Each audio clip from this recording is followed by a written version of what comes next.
हम गुंजन चौधरी एकटा बेटी कुमारी गीत प्रस्तुत करै छी। अहाँ सबके केहन लागत से कमेंट क के बताएब।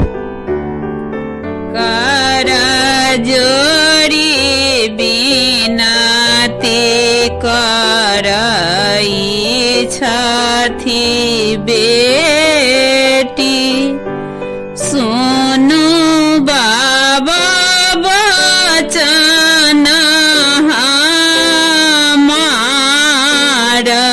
यो, सुनु बाबा बचन हमार यो।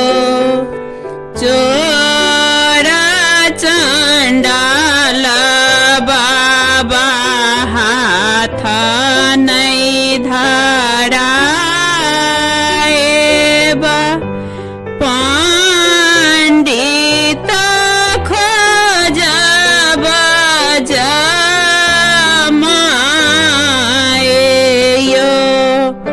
पंडित खोजब जमाएयो।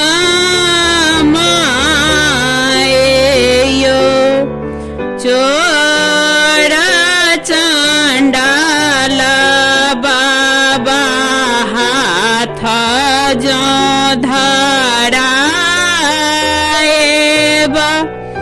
मारत बिनु अपराध यो, मारत बिनु अपराध यो। कोना हम बुझब बेटी चोरा चंडाल के, कोना बुझब पंडित जमाएयो,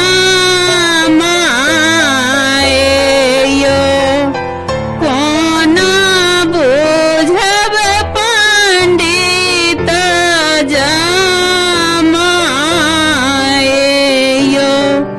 बान पैसी चानन चौकिया छबाएब, नागर पैसी खोजब जमाएयो, नागर पैसी खोजब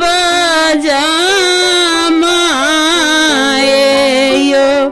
भानहि विद्यापति